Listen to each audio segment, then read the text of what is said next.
Perkenalkan, nama saya Pina dengan NPM 245020008. Perkenalkan, nama saya Sarah Nadia Ulia, NPM 245020001. Perkenalkan, nama saya Nanda Aulia dengan NPM 245020006. Kami dari kelompok 1 akan menjelaskan teori pertumbuhan ekonomi.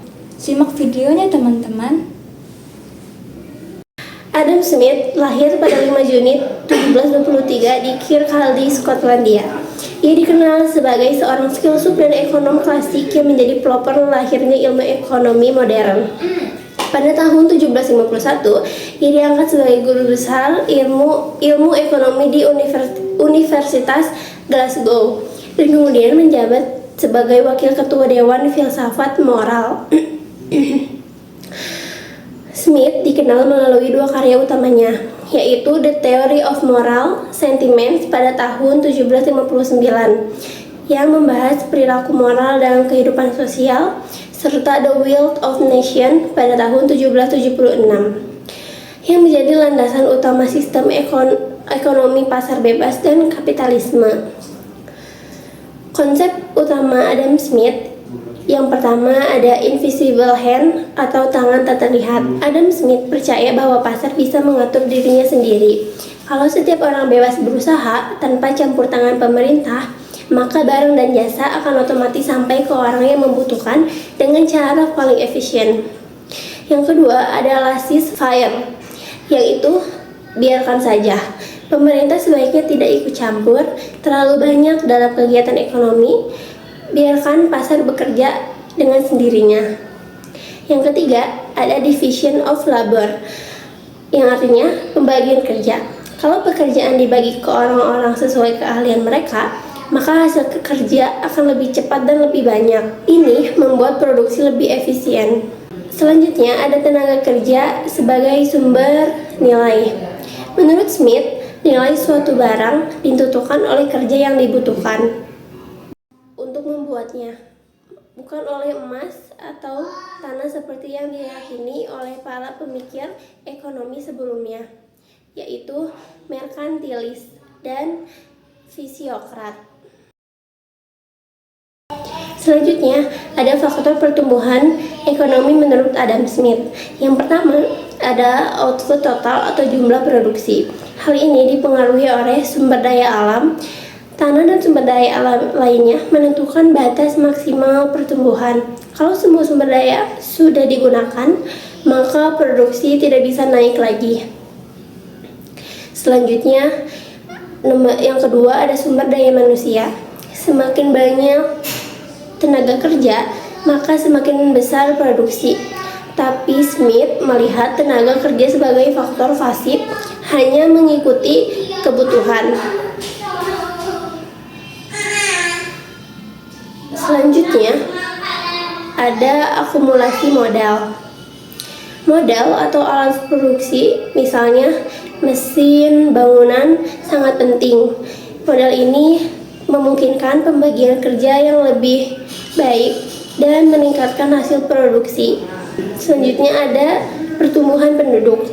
Penduduk yang bertambah membuat pasar menjadi lebih luas, artinya permintaan barang dan jasa meningkat, sehingga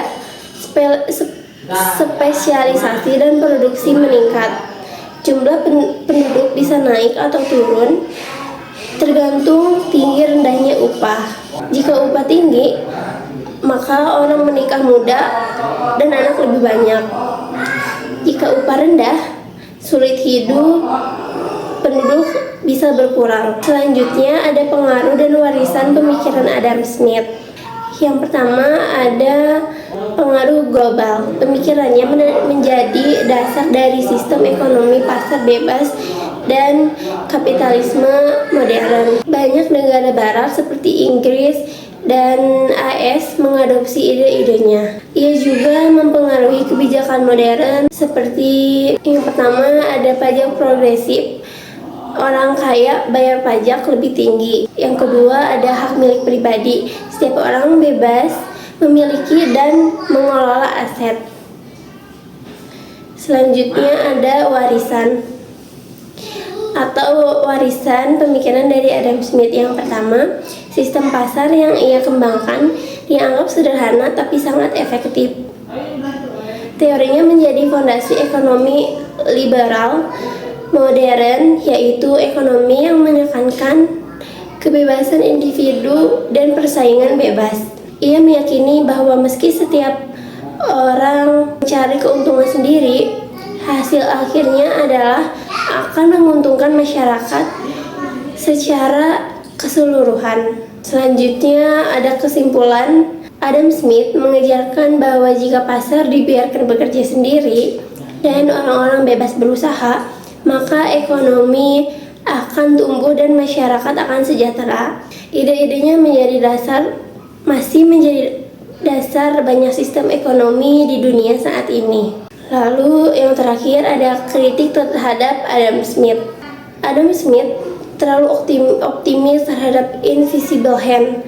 Smith meyakini bahwa pasar akan mengatur dirinya sendiri secara efisien. Namun, dalam praktiknya, pasar bisa mengalami kegagalan atau market failure seperti monopoli, eksternalitas, dan ketimpangan. Yang kedua, mengabaikan kesenjangan sosial.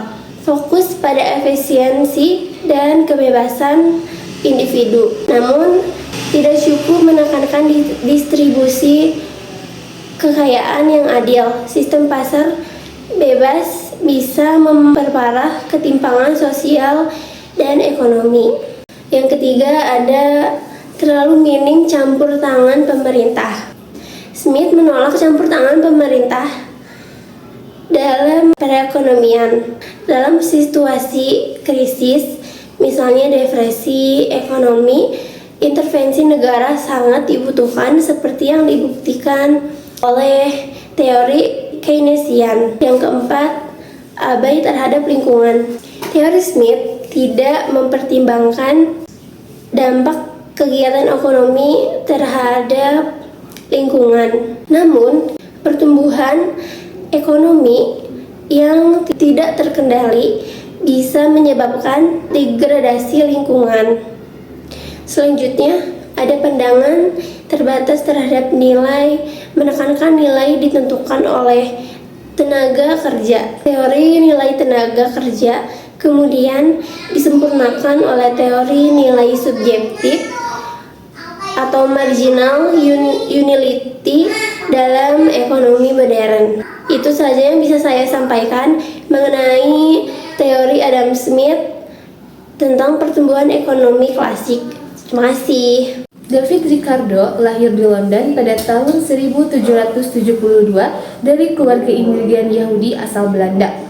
Ia adalah anak ketiga dari 17 bersaudara. Sejak usia 14 tahun, Ricardo sudah mengenal dunia keuangan karena sering ikut ayahnya ke London Stock Exchange. Dari pengalaman itu, ia sempat sukses menjadi pialang. Namun, setelah membaca buku The Will of Nations karyanya Adam Smith, David Ricardo tertarik pada ilmu ekonomi dan akhirnya menulis karya pentingnya. Salah satunya Principles of Political Economy and Taxation pada tahun 1817 yang berpengaruh besar terhadap pemikiran ekonomi klasik. David Ricardo mempunyai metode dan pendekatan, yaitu Ricardo dikenal berbeda dengan Adam Smith. Adam Smith itu lebih empiris dan optimis, melihat harmoni antar golongan masyarakat, sedangkan David Ricardo itu lebih teoritis, deduktif, dan pesimis karena melihat adanya konflik kepentingan antara pemilik tanah, pemilik modal, dan pekerja. Adapun beberapa teori penting dari David Ricardo yaitu teori harga relatif, yaitu nilai barang ditentukan oleh biaya produksi, terutama tenaga kerja, di samping modal. Yang kedua, teori distribusi pendapatan, yaitu bagaimana pendapatan ini dibagi antara upah buruh, laba pemilik modal, bunga, dan sewa tanah. Yang ketiga ada teori perdagangan internasional. Teori perdagangan internasional itu setiap negara sebaiknya fokus pada produksi barang yang paling efisien lalu berdagang. Dengan cara ini, semua negara mendapat keuntungan. Yang keempat ada teori ekonomi, yaitu pertumbuhan dipengaruhi oleh interaksi penduduk, ketersediaan tanah, modal, dan teknologi. David Ricardo mempunyai asumsi-asumsinya dalam teorinya, yaitu David Ricardo menyusun analisisnya dengan beberapa asumsi, yaitu tanah jumlah terbatas, penduduk bertambah jika upah lebih tinggi dari upah alamiah. Sebaliknya, berkurang jika upah di bawah alamiah. Adapun akumulasi modal terjadi bila keuntungan cukup besar. Selanjutnya, teknologi terus berkembang. Pertanian menjadi sektor dominan dalam perekonomian. Adapun menurut David Ricardo, hukum hasil yang semakin berkurang itu menurut David Ricardo yaitu keterbatasan tanah akan menimbulkan hukum hasil yang semakin berkurang. Artinya, semakin banyak tenaga kerja ditambahkan ke tanah yang terbatas, hasil tambahan akan semakin menurun. Akibatnya, karena upah pekerja turun ke tingkat minimum atau upah alamiah, laba pemilik modal menurun, investasi berhenti, dan juga sewa tanah justru meningkat. Kondisi ini membuat perekonomian akhirnya berhenti. Perekonomian akhirnya berhenti pada stationary state, yaitu output konstan, penduduk konstan, pendapatan per kapita tetap, upah minimum, akumulasi modal berhenti, dan sewa tanah maksimal. Teori keunggulan komparatif pada David Ricardo. Teori ini merupakan salah satu pemikiran David Ricardo yang paling terkenal. Ia menyatakan bahwa perdagangan internasional akan menguntungkan semua pihak bila setiap negara fokus memproduksi barang yang paling efisien dibandingkan negara lain. Contohnya, yaitu Inggris lebih efisien membuat kain, Portugal lebih efisien membuat anggur. Jika keduanya fokus sesuai keunggulannya dan saling berdagang, maka keduanya akan mendapat barang dengan biaya lebih murah dibandingkan jika diproduksi sendiri. Ada beberapa kritik terhadap David Ricardo, yaitu seperti terlalu menekankan faktor tanah, padahal setelah revolusi industri, peran tanah menurun dan peran industri meningkat. Teori upah subsisten terlalu sederhana dan tidak sesuai dengan dinamika modern. Pendapatan tentang pertumbuhan kurang terbukti karena kemajuannya teknologi bisa mengatasi keterbatasan lahan.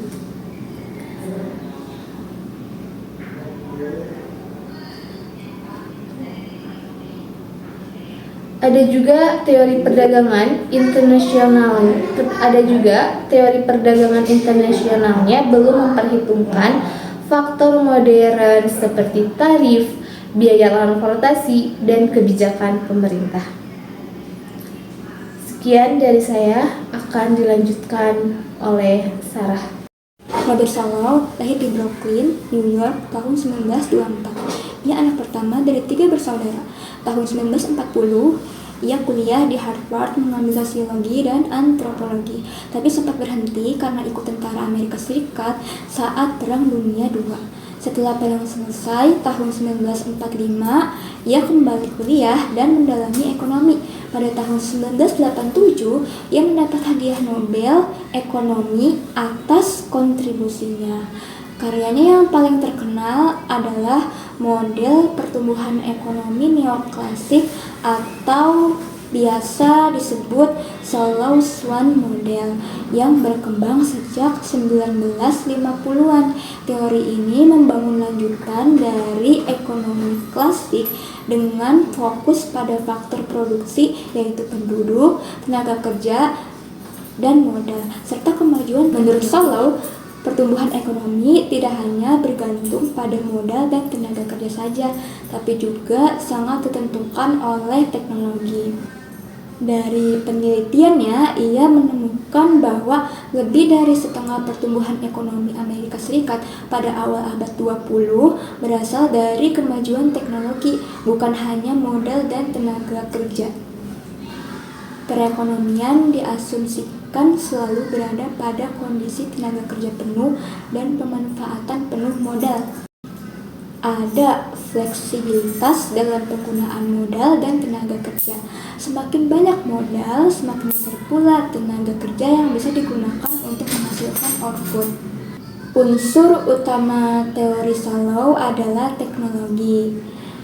Tanpa kemajuan teknologi, upah real akan berhenti naik, dan ini tidak bisa menjelaskan kenapa ada perbedaan besar pendapatan antar negara. Dengan teknologi baru, produktivitas meningkat, keuntungan tidak harus menurun, dan ekonomi bisa terus tumbuh. Namun, teknologi juga punya tantangan. Apa saja tantangannya? Yang pertama, sulit diciptakan karena butuh biaya besar, tapi mudah untuk ditiru sehingga sering dianggap barang publik. Karena itu, pemerintah perlu melindungi inovasi dengan hak kekayaan intelektual agar orang mau mengembangkan teknologi baru. Jadi, Solow menekankan bahwa kemajuan teknologi adalah kunci utama pertumbuhan ekonomi jangka panjang, bukan sekedar penambahan modal atau tenaga kerja saja. Lalu, kritik terhadap model pertumbuhan Solow. Yang pertama, teknologi dianggap faktor eksternal. Dalam model Solow, kemajuan teknologi muncul begitu saja atau exogenous, tidak dijelaskan dari mana asalnya, padahal dalam kenyataan teknologi lahir dari penelitian, inovasi, pendidikan, dan investasi SDM. Yang kedua, asumsi full employment dan full utilization. Solow menganggap semua faktor produksi, yaitu tenaga kerja dan modal, selalu dipakai penuh. Faktanya, di dunia nyata sering ada pengangguran dan kapasitas produksi yang menganggur. Yang ketiga, tidak menjelaskan perbedaan antar negara secara detail. Model ini sulit menjawab kenapa ada negara yang bisa tumbuh cepat dan ada yang terjebak dalam kemiskinan. Faktor seperti institusi, kebijakan, kualitas pendidikan, dan korupsi tidak dijelaskan. Yang keempat, konvergensi tidak selalu terjadi. Solow memprediksi bahwa negara miskin akan menyusul negara kaya. Konvergensi karena tingkat pengembalian modal lebih tinggi. Namun kenyataannya banyak negara miskin tetap tertinggal karena keterbatasan institusi, teknologi, dan modal manusia. Yang kelima, kurang memperhatikan modal manusia atau human capital. Model awal Solow hanya menekankan modal fisik, mesin, pabrik, dan lain-lain. Baru kemudian para ekonom lain menambahkan pentingnya pendidikan, keterampilan, dan kesehatan tenaga kerja. Jadi intinya, kelemahan model ini adalah terlalu sederhana. Teknologi dianggap muncul begitu saja, tidak menjelaskan perbedaan antar negara, dan mengabaikan faktor institusi serta model manusia. Teori Holodomor dikembangkan oleh Roy F. Harrod pada tahun 1939 dan F.C. De Domar pada tahun 1947. Mereka mengembangkan teori ini secara terpisah. Tetapi karena inti pemikirannya sama, yaitu hubungan antara tabungan, investasi, dan pertumbuhan ekonomi, maka teori ini dikenal sebagai teori pertumbuhan Harrod-Domar. Teori ini menjadi dasar analisis pertumbuhan ekonomi jangka panjang dan memberikan landasan awal bagi teori pembangunan ekonomi modern. Pengembangan dari teori Keynes jangka pendek menjawab kekurangan Keynes yang belum bahas pertumbuhan jangka panjang. Fokus utama yaitu syarat agar ekonomi tumbuh secara mantap atau steady growth. Selanjutnya ada Roy F. Harrod yang mengembangkan NEC on Dynamic Theory pada tahun 1939.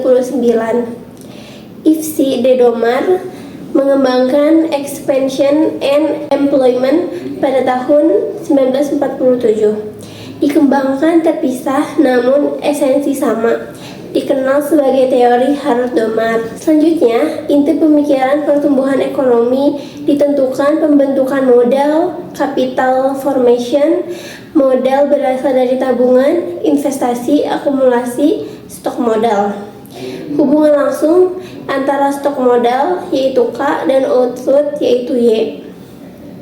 Tabungan harus cukup untuk menutup depresiasi dan tambah investasi baru. Selanjutnya ada kritik teori Harrod-Domar terlalu mekanis, yaitu hanya fokus pada tabungan dan modal saja, seolah pertumbuhan ekonomi bisa dihitung dengan rumus yang sederhana. Mengabaikan faktor non-ekonomi, politik, sosial, budaya, dan kelembagaan tidak diperhitungkan. Asumsi rigid yaitu full employment dan COR tetap dianggap tidak realistis. Over investment problem, jika investasi tinggi tanpa peningkatan permintaan bisa timbul pengangguran terselubung. Tidak menjawab masalah distribusi, yaitu pertumbuhan mungkin tinggi tapi kesenjangan bisa tetap melebar. Selanjutnya ada kritik lanjutan. Model ini dianggap tidak relevan untuk jangka panjang di negara maju karena pertumbuhan modern lebih banyak ditentukan oleh teknologi dan inovasi. Dikembangkan dalam teori Solow. Fokus berlebihan pada tabungan domestik, seolah negara miskin hanya bisa tumbuh kalau masyarakatnya menabung lebih banyak, padahal faktor eksternal seperti investasi asing dan bantuan internasional juga berperan. Stabilitas pertumbuhan rapuh, sedikit perbedaan antara tabungan dan kebutuhan investasi bisa menyebabkan boom and bust atau naik turun dengan tajam. Selanjutnya, keterbatasan teori klasik dalam pembangunan. Yang pertama, fokus hanya pada modal dan tenaga kerja. Teori klasik berasumsi ekonomi tumbuh kalau modal dan tenaga kerjanya bertambah.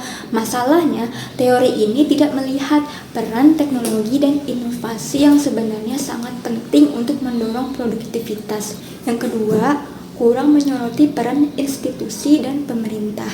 Dalam teori klasik, pasar dianggap bisa mengatur dirinya sendiri, padahal dalam kenyataannya pemerintah dan institusi mempunyai aturan hukum, kebijakan ekonomi, dan lembaga keuangan yang sangat menentukan arah pembangunan.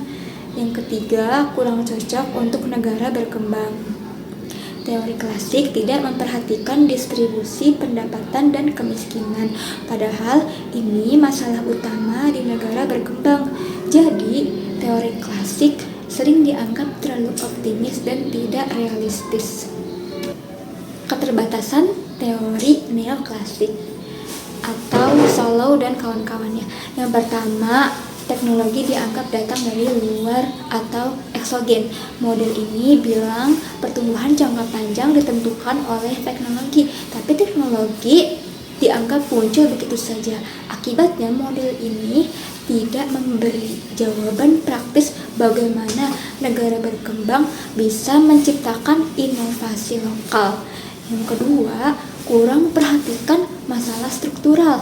Teori ini seakan menganggap semua pasar bekerja sempurna, padahal di negara berkembang banyak masalah seperti pasar tenaga kerja informal, ketimpangan ekonomi, dan pengangguran tersembunyi.